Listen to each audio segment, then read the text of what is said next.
Di dalam kitabnya Asrarut Tauhid fi Tasbihatis Zahra, Ahmad Mustafa Yaqub kemudian menyebutkan 3 hal yang paling utama dan yang paling inti dalam kita memaknai Tasbihatus Zahra, yaitu takbir kita, yaitu untuk muta'alliqun bidzatillah, untuk kita mengetahui zatnya Allah itu adalah Allahu Akbar.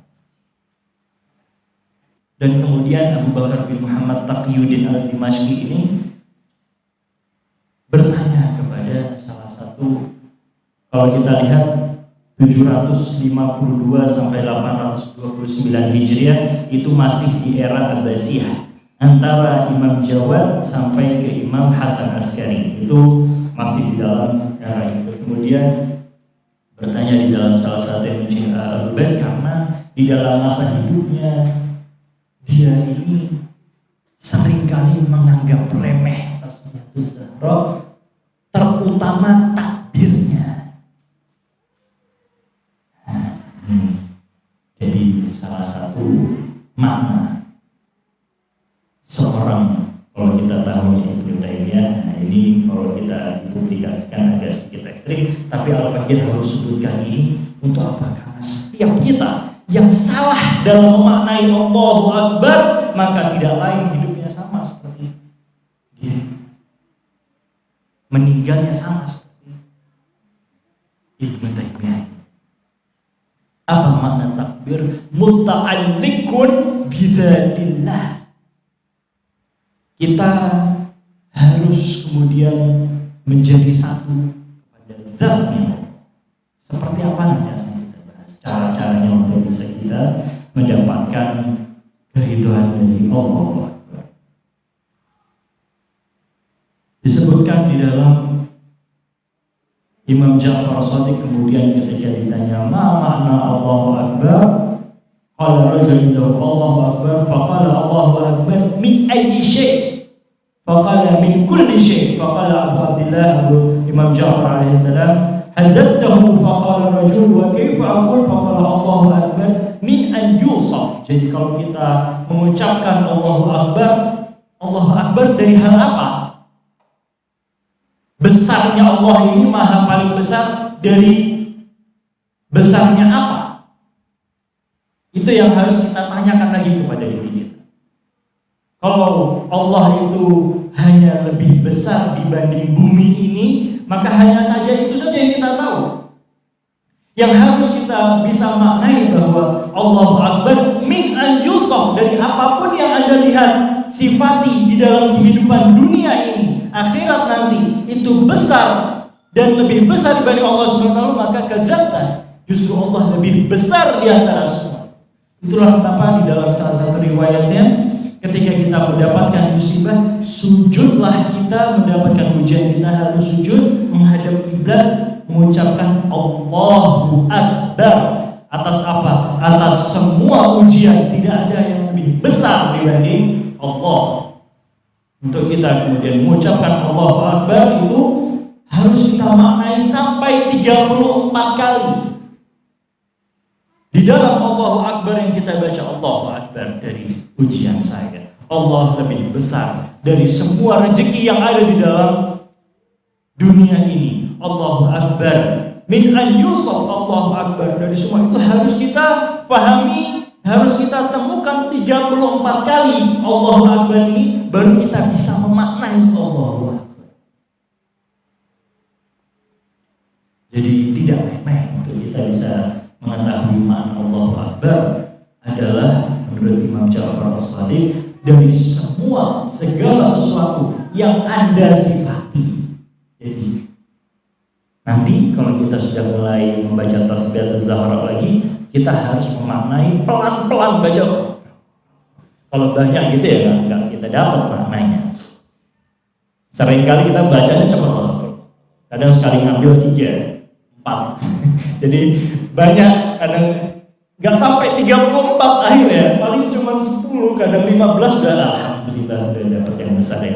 Nah kalau Al-Fakir kemarin kasih yang tasbih yang dari buah zaitun itu benar, gitu. Insya Allah nggak akan lewat 34. Tapi ada dibuat miniaturnya karena biasanya untuk orang-orang yang safar, bepergian itu membacanya 11, 10, 10. Jadi cuma 31. Jadi dibacanya itu diminiaturkan, tapi untuk kita tetap membacanya 34, 33, 33. Nanti antum boleh cari tasbih yang menurut antum enak dan itu baca bawa kemana-mana. Kalau kita lihatnya di sana di Irak itu orang jalan ke pasar kemana-mana bawanya tasbih. Kita heran kok bawa tasbih kemana-mana. Kalau di sini kita dibilangnya riya. Dan ngapain bawa tasbih ke pasar, bawa ke kamar mandi, kemana? Itu satu hal yang salah karena mereka membaca riwayat ini tasbih Zahra, mereka baca terus. Tasbih-tasbih itu tidak pernah lepas di dalam kehidupan sehari-hari mereka. Justru mereka bingung kenapa orang Indonesia nggak bawa tasbih. Mana tasbih dikasih? Kadang Al-Fakir saat jalan itu belum mana kok nggak ada tasbih, dikasih kita tasbihnya. Jadi mereka bingung kok ada orang nggak baca tasbih. Kenapa? Kita kebalik. Nah, insya Allah kita berada di dalam orang-orang manusia-manusia yang terus mengucapkan zikir tasbih Zahra alaihissalam, insya Allah. Kemudian ditanya lagi makna Allahu Akbar, yaitu Allahu Akbar dari Ahmad Mustafa Yaqub dijelaskan dari Imam Ja'far As-Sadiq. Makna dari Allahu Akbar adalah membawa Anda masuk ke dalam dunia rububiyah dan menyatakan diri menjadi hamba Allah. Ini salah satu makna bahwa ketika kita mengucapkan Allahu Akbar, tidak ada lain bahwa kita adalah hambanya Allah. Dan kenapa akhirnya Allahu Akbar disebutkan pertama? Kenapa bukan Subhanallah? Tadi sedikit kita bahas bahwa ketika kita sholat, pertama kali yang kita baca bukan Subhanallah. Memulai sholat kita dengan takbiratul ihram, bahwa makna takbir itu mengharamkan kita atas banyak, atas segala sesuatu, atas pikiran yang haram, atas hal-hal yang haram, bahkan hal yang tidak haram pun tapi dapat membatalkan sholat menjadi haram. Seperti apa? Seperti kita makan, saat kita sholat makan boleh, batal. Saat kita sholat berbicara boleh, batal. Itu semua menjadi haram karena Anda menjadi satu, jadi satu lining, garis saja jadi satu benang langsung ke langit ketujuh. Itulah di dalam manhaj Ahlul Bait. Jadi jangan kemudian kita berbicara lagi mengenai madhab, tapi Ahlul Bait adalah manhaj, cara berpikir, bukan cara kita ikut-ikutan. Tidak lagi Ahlul Bait menjadi madhab. Menurut kita sekarang ini Ahlul Bait sudah harus kita dapatkan dalam diri kita menjadi manhaj, cara berpikir, cara hidup kita seperti Ahlul Bait. Di dalam manhaj Ahlul Bait dianjurkan untuk kita takbiratul ihram itu ada 7 kali.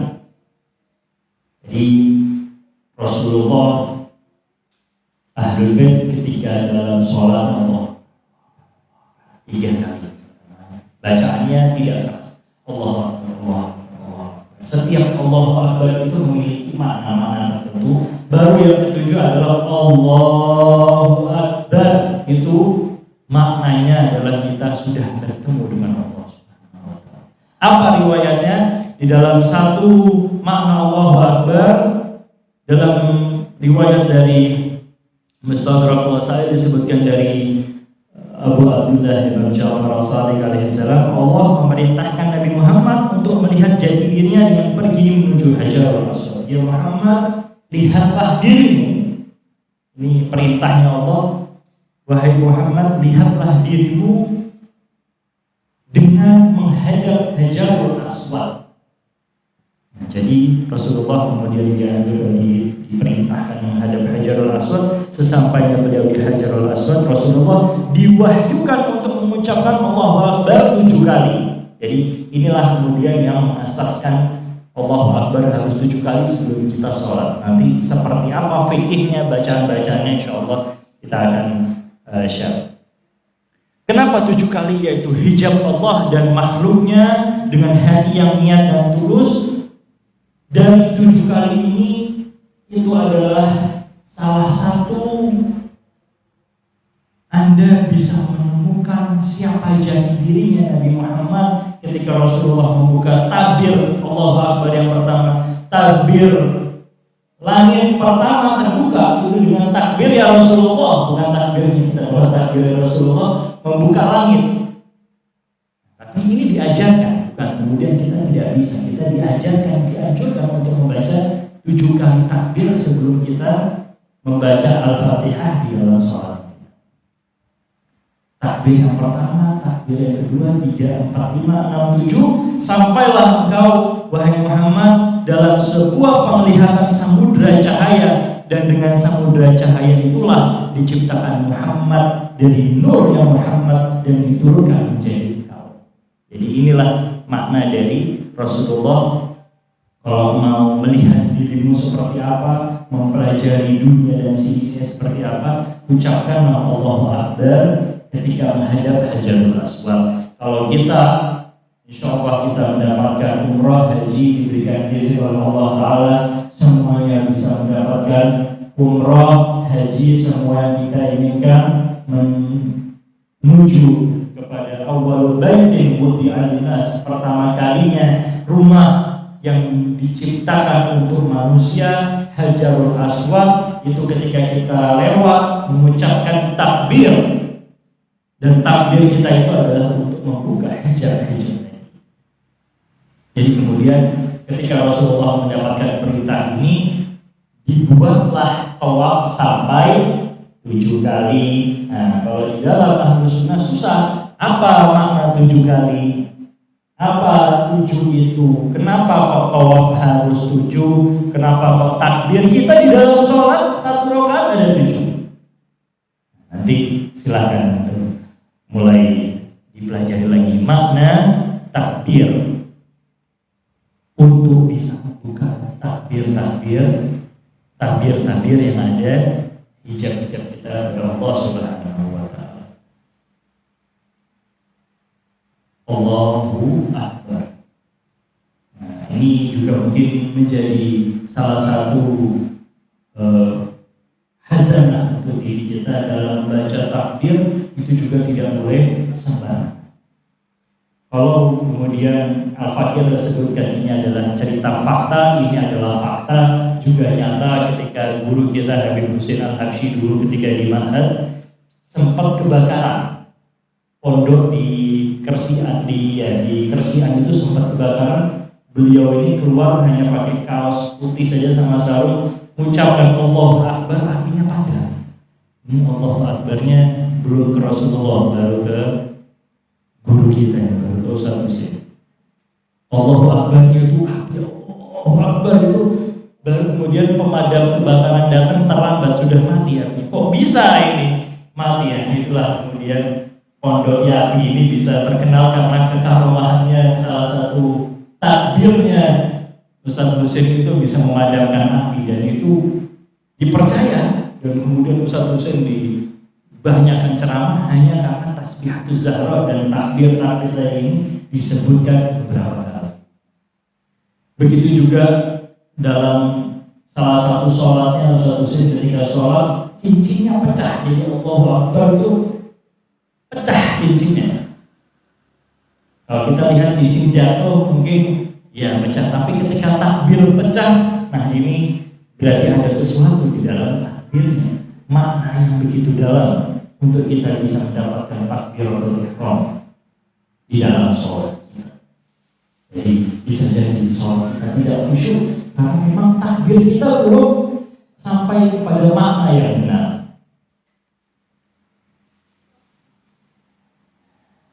Allahu Akbar di dalam wa yudhkaru Sayyid Karim Al-Rushdi disebutkan juga di dalam salah satu kitabnya, kemudian dimiliki di dalam Asrarut Tauhid fi Tasbihatul Zahra. Allahu Akbar juga adalah sebuah kunci atas segala jalannya kehidupan. Jadi kalau kita memaknai sebuah mantra untuk bisa memberikan cahaya di kehidupan, semuanya berputarnya poros matahari, bumi, dan semua makhluk dari yang terbesar sampai yang terkecil diciptakan dari Allah dan berjalan di dalam naluriyahnya, disebutkan karena apa? Karena Allahu Akbar dari kun fayakun tadi yang kita sebutkan. Jadi dengan asma Allahu Akbar yang paling tinggi, yaitu kun, berjalanlah semua matahari, orbit alam semesta ini karena Allahu Akbar yang disebutkan oleh setiap malaikat. Nanti kita sebutkan bagaimana malaikat kemudian melihat, membaca takbirnya malaikat, tasbihnya malaikat itu seperti apa. Jadi takbirnya Allah lah yang kemudian bisa menjalankan segala sesuatu. Jadi kalau kita bertawassul kepada kun, kalau kita kemudian bertawassul ketika mendapatkan sesuatu musibah, ujian, atau ingin satu hajat, maka tasbihatul zahra adalah sebuah keharusan. Jadi benar, kalau kita tadi membahas, wah itu kayaknya doktrin aja itu, kok bisa nih kita mendapatkan 400 kali kebaikan. Nah ini dibicarakan bagaimana faktanya takbir atau takbir, hingga kemudian sifatnya Allah itu tidak ada satupun yang lebih tinggi dibanding sifat Allahu Akbar. Dengan mensifati Allahu Akbar disebutkan oleh Ahmad Mustafa Yaqub, dengannya mensifati Allahu Akbar tidak cukup di dalam perkataannya saja, namun juga harus dengan hati yang ikhlas dan tangisan. Jadi kita untuk bisa mendapatkan hati yang ikhlas, memaknai Allahu Akbar, harus dengan khusyuk, harus juga dengan mendapatkan hati yang ikhlas, dan mengucapkannya itu juga harus setelah selesai sholat.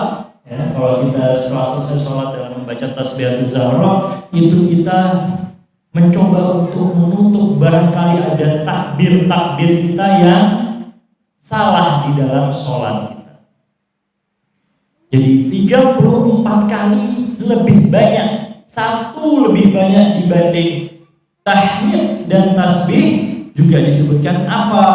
Kenapa kalau sampai tasbih takbir itu lebih banyak dibanding yang lain? Karena untuk melengkapi asma Allah Al-Husna, yaitu yang kita pelajari 100 asma Allah Al-Husna tidak lengkap hanya karena 33, 99, tapi Allahu Akbar yang pertama takbir itu harus 34 untuk melengkapi sifat. Dan untuk kita bisa mendapatkan maknanya, ini Al-Fakir agak sedikit loncat, tapi tetap akan kita masuk di dalam pembahasan tahmid. Tapi kalau kita lihat di dalam ayat 34 surat 33, jadi kalau kita tahunya Al-Ahzab 33,